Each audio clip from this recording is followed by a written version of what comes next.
It's really hard to describe how difficult the circumstances are for living out here in Skid Row. There are so many people who are battling mental illness. A lot of people got triggered just by seeing us with our cameras. You're gonna get your killed on Skid Row about that camera. We've seen syringes in the street. We've seen feces in the street. You can smell the lack of sanitation. So not only is this a major homeless crisis, it's a public health crisis and a mental health crisis too.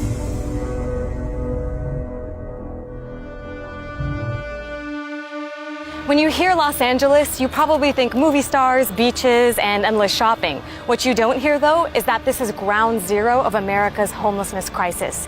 I'm on Skid Row, which is the epicenter of it, and I'm about to tour these 50 square blocks where folks have hit rock bottom. LA's homeless population is exploding. The number of people living on the streets and in shelters has soared by 75% in the past 6 years. There are up to 60,000 homeless people in LA County on any given night. The largest concentration of them live here on Skid Row, a sprawling tent city in the heart of downtown LA. A UN official described living conditions here as shocking. Suzette Shaw has lived on Skid Row for 6 years. She used to live in the shelters, but now has a government-subsidized apartment. I asked her to take me on a tour of her neighborhood. All of these people in this very condensed population, again, where do you see trash cans? Where do you see water fountains? Where do you see food? Law enforcement, they don't like the tents up during the day. But then look, we have all of these people like out here on the concrete that are subjected to the heat and the sun and it's really all the hot. other ills of the street. Just a block away, police closed off the street as workers conducted a massive cleanup of the sidewalk. Tell me what we're seeing right now. So this here are the hazmat street cleaning teams that come out and they do street cleaning. And it's periodically done. They have been known at times to confiscate people's belongings from their prescription drugs to sometimes people have like birth certificates and all of that mixed in. But along with that, people are carrying a lot of other personal items that are deemed hazardous, and therefore they end up throwing them away. The street cleaning is done ostensibly to stop the spread of diseases, as living in these encampments poses several human health risks. There are only 9 public toilets for about 2,000 unsheltered homeless people on Skid Row. Most don't have soap, toilet paper, or paper towels. Porta potties used to be here, and they took them out. They've recently, installed a couple of more. But it's been a huge fight and pushback from the community in regards to the fact that there's no public toilets. Because where are people supposed to go to the Because bathroom? where are people supposed to go? The lack of sanitation largely contributed to a deadly hepatitis A outbreak that started in San Diego and spread to Los Angeles last September. On top of that, the streets are littered with needles that get reused, further increasing the risk of spreading diseases like HIV and hepatitis C. It's estimated that more than half of homeless people in LA County struggle with substance abuse, and about a quarter suffer from mental illness. Life expectancy here is 48 years, compared to the average American, who lives to 78. The homelessness crisis is made worse by a cycle of people going from prison and jail to the streets. They don't qualify for food programs and housing and so forth. And so then that puts them at the mercy of being on the streets. And once here, they face further criminalization from law enforcement. We saw a heavy police presence on Skid Row, and while it's meant to deter violence and crime, residents here feel targeted. Police give tickets for minor things like jaywalking, and when people fail to appear in court, an arrest warrant is issued.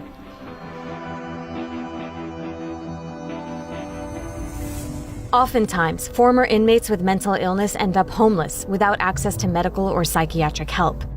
The death of 43-year-old Charlie Kunang, who was previously treated in a prison psychiatric hospital, brought this issue to national attention. You gotta step outside, man. We gotta figure out what's going on. Come on, brother. In 2015, Charlie was shot and killed by LAPD after a confrontation over a suspected robbery. The situation quickly escalates when officers force Charlie out of his tent and tase him. They take him to the ground, and that's when police say he reached for an officer's gun. He dropped my gun! He dropped my gun! He dropped my gun! Prosecutors said the officers acted in self-defense, and a police commission ruled that they were justified in the shooting. Suzette took me to the spot where Charlie was killed. Obviously, maybe we should have had a mental health team out here to maybe help the situation before then we chose to pull Charlie Kunang out of his tent, taser him, and then kill him.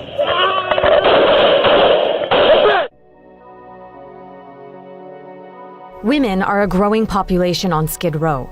9 out of 10 women here have experienced physical or sexual violence in their lifetime. I actually felt preyed upon at times because if you're a woman living out here, then you must be a prostitute. You must be a hoe. Women have to become tough to survive Skid Row, even with each other. The irony of Skid Row is that it exists against a backdrop of glittery downtown LA. The area has rapidly developed and gentrified in the last decade. Trendy cafes, high-end lofts, and upscale restaurants have popped up everywhere, and buildings are being converted into luxury housing. All of this is driving up rent prices and making apartments unaffordable. Adam Murray is the executive director of the Inner City Law Center. He works with people who are homeless on Skid Row and helps them fight evictions and find permanent housing. Why do you think the homeless population is exploding the way it is here? I'd say more than anything else, it's the disconnect between people's incomes and the cost of living in Los Angeles. In the past 15 years, the median rent has gone up by 28% in Los Angeles, and the median renter income has gone down by 8%. So you literally have hundreds of thousands of people every month who are struggling to pay the rent. And then when you add in those other factors that are going on in their lives, there's just not a safety net to keep them from ending up on the streets. Is the city just not doing enough, in your opinion? The city's definitely not doing enough. The county's not doing enough. Individually, we're not doing enough. Communities aren't doing enough. In 2016, LA voters passed a ballot measure to provide $1.2 billion in funding for the construction of 10,000 affordable housing units over the next 10 years. But where to build them is now the problem. Part of the challenge is there's a lot of resistance, NIMBY resistance, not in my backyard resistance, to any new housing that goes in, especially affordable housing. That needs to change. The American homeless population increased last year for the first time since 2010. On any given night, about 500,000 people in the U.S. were living on the streets or in shelters. Meanwhile, President Trump and congressional Republicans want to cut spending on social safety net programs, including federal housing assistance. In his budget request, Trump included work requirements for people who receive public housing subsidies, food stamps, and Medicaid. He also proposed cuts to housing voucher programs that have helped people like Suzette find a stable place to live. Skid Row is an extreme case study example of homelessness in the U.S. and how, for now, the problem seems intractable.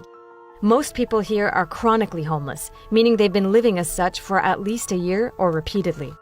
What do you think is really misunderstood about a place like Skid Row? We oftentimes pathologize poor people. We see them as lazy. We see them as not really trying to, we don't see the resolve that it takes to actually sustain out here, to have hope when there is no hope. I've met women who are nurses, Stanford graduates, that come from families. I met people who are connected to celebrities living out here. And we lack the seeing that these people are actually human, that we're human, because I live here.